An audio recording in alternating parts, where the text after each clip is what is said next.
यीशु नाम, यीशु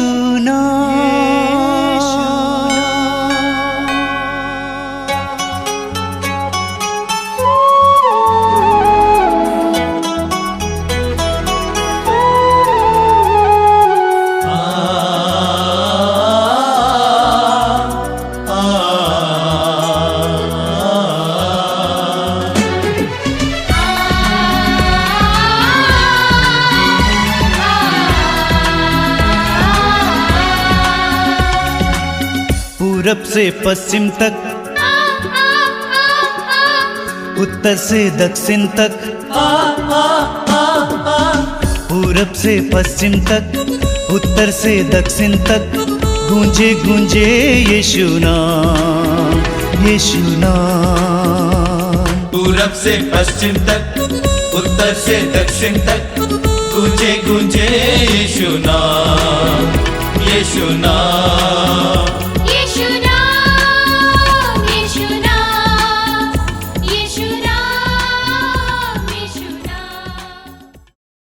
आप सभी को जय यीशु। मैं इस सत्संग में आप सबका हार्दिक स्वागत करना चाहता हूं। आप जानते ही हैं कुछ वर्षों से यह सत्संग चल रहा है। प्रभु को धन्यवाद देता हूं कि प्रभु ने हमें इस कार्यक्रम को बनाए रखने के लिए शक्ति दी, सामर्थ्य दिया, संसाधन दिया।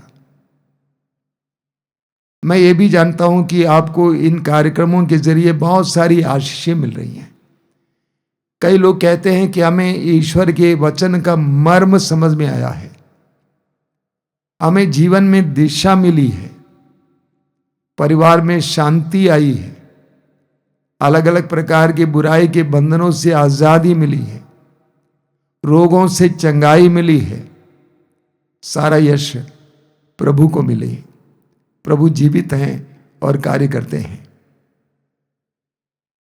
हर रविवार को सत्संग की शुरुआत हम स्तुति से करते हैं।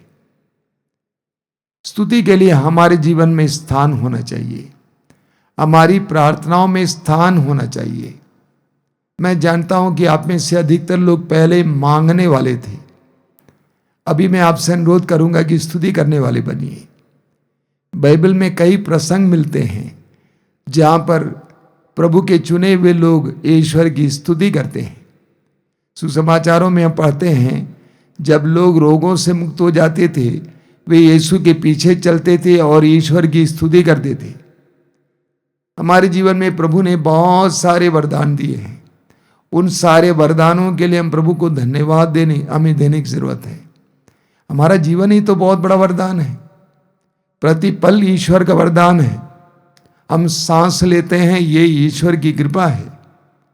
हम रोज सोने के बाद उठते हैं, ईश्वर की कृपा है। हम चल फिर पाते हैं, ईश्वर की कृपा है। इसलिए हमें हर समय प्रभु ईश्वर की स्तुति करनी चाहिए। देखिए स्तोत्रकार क्या कहते हैं।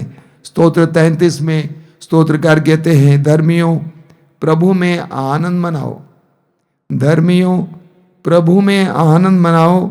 स्तुतिगान करना भक्तों के लिए उचित है। स्तुतिगान करना भक्तों के लिए उचित है। वीणा बजाते हुए प्रभु का धन्यवाद करो, सारंगी पर उसका स्तुतिगान करो, उसके आदर में नया गीत गाओ, मन लगाकर वाद्य बजाओ। प्रभु का वचन सच्चा है, उसके समस्त कार्य विश्वसनीय हैं। प्रभु को धार्मिकता और न्याय प्रिय है। पृथ्वी उसकी सत्य प्रतिज्ञता से परिपूर्ण है। उसके शब्द मात्र से आकाश बना है, उसके श्वास मात्र से समस्त तारागण, समस्त पृथ्वी प्रभु का आदर करें। उसके सभी निवासी उस पर श्रद्धा रखें। बड़ी श्रद्धा के साथ हम इस समय प्रभु की स्तुति करेंगे। हमारे भाई बहन के साथ मिलकर बड़े आनंद के साथ तालियां बजाते हुए मुंह खोलकर हम प्रभु की स्तुति करते जाएंगे। झूम झूम कराओ, नाचो गाओ, तालियां बजाओ, आनंद मनाओ। झूम झूम कराओ, नाचो गाओ, तालियां बजाओ, आनंद मनाओ। झूम झूम कराओ, नाचो और गाओ,